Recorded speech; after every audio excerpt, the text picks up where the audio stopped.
Osvaldo Molina, economista de la Red de Estudios para el Desarrollo, está con nosotros ya para el comentario económico y nos habla de dos temas que son, la verdad, un problema grande en nuestro país. Uno, la ineficacia en la inversión pública y segundo, la corrupción. ¿Cómo esto influye, cómo esto afecta la vida de las personas? ¿Qué tal, Osvaldo? Muy buenos días, ¿cómo estás?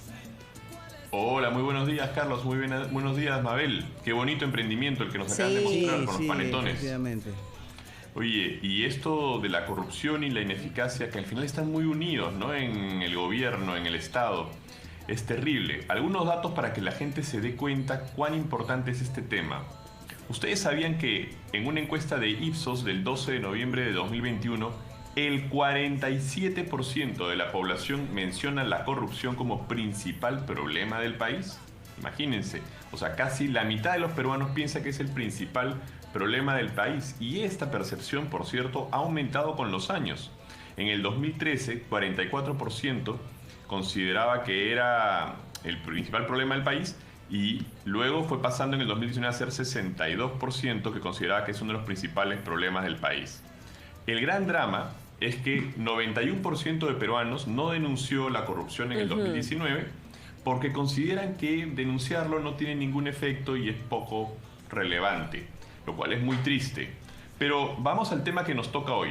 ¿Cómo nos afecta? ¿Cómo le afecta la vida? ¿Cómo le afecta a usted, señor, que me está escuchando o viendo? O usted, señora. Para que les hagan una idea, en 2019 le preguntaron eso a los peruanos. 8 de cada 10 peruanos consideran que la corrupción sí afectaba su vida cotidiana. Y les doy unos números para que se hagan una idea de cuán importante es eso. 43% mencionó que afecta la economía familiar. 42% que reduce la confianza en el Estado. 38% que reduce la confianza en los políticos.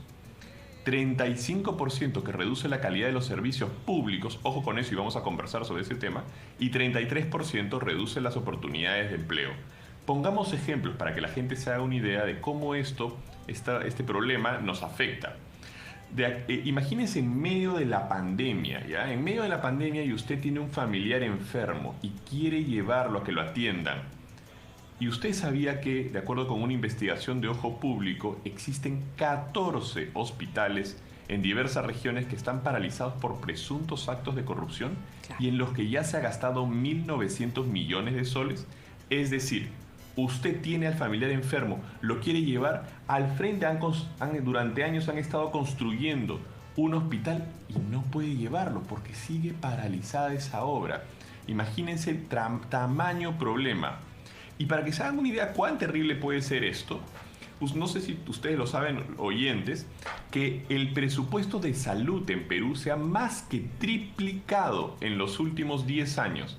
Ha pasado de 5,7 miles de millones de soles en 2009 a 20,9 miles de millones en 2021.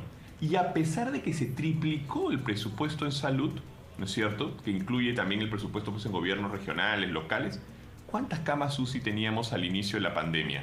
¿Por qué 8 de cada 10 establecimientos de atención tenían una infraestructura inadecuada o la mitad no contaba con médicos? ¿Por qué ocurría estas cosas que son tan terribles? Osvaldo, uno se pregunta por qué a pesar de tantas políticas desarrolladas en los últimos años para no solamente descubrir y sancionar los casos de corrupción, sino para prevenirlos, esto no se ha podido lograr. La corrupción sigue en unos niveles alarmantes, sobre todo en el aparato público, ¿no?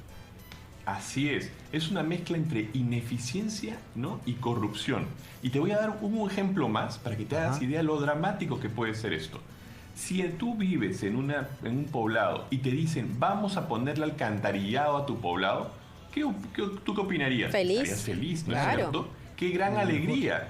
Pues yo les digo que en muchos casos esa promesa es terrible para los poblados. ¿Por qué? Porque el 13% del gastos en sistema alcantarillado se destinó entre 2000 y 2015 a proyectos que nunca fueron concluidos. Y miren este dato. 2/3 partes de las obras de desagüe desarrolladas entre 2005 y 2015, con una inversión de 3.000 millones de dólares, fueron abandonados en promedio 3 años. ¿Esto qué significa? Tú estás en tu poblado, tienes agua y te cortan el agua, ¿no es cierto?, para poder empezar las obras de alcantarillado. Tú estás contento porque piensas que vas a tener alcantarillado, abren las zanjas y luego abandonan las obras, sea por ineficiencia o por corrupción. Y luego viene la lluvia, abiertas. y luego se empoza, y la tierra, y las enfermedades, y el efecto es totalmente lo contrario. Y sí, hay casos documentados en todo el país respecto a lo que estás haciendo referencia, Osvaldo.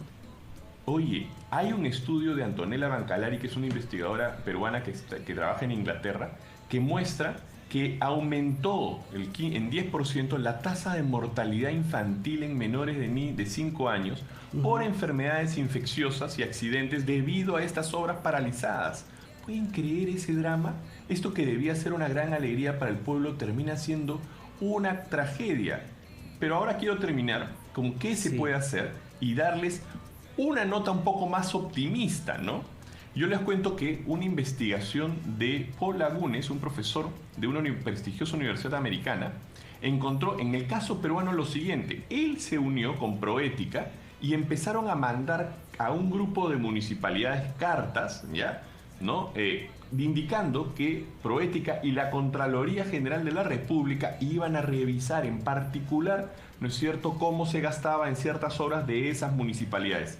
¿Saben cuál fue el resultado de eso? ¿Cuál fue? Increíble. Los gobiernos locales a los que les llegó esa carta terminaron gastando 51% menos en cada obra que ejecutaban y lo hacían más rápido porque tenían miedo de ser revisados. ¿Se dan cuenta? Sí, ojalá, Osvaldo, que puedan desarrollarse políticas para que estos niveles de corrupción y sobre todo ineficacia en la inversión pública puedan reducirse. Muchas gracias, Osvaldo Molina, por el comentario económico. Muy buenos días. Nos vemos. Muy bien. Vamos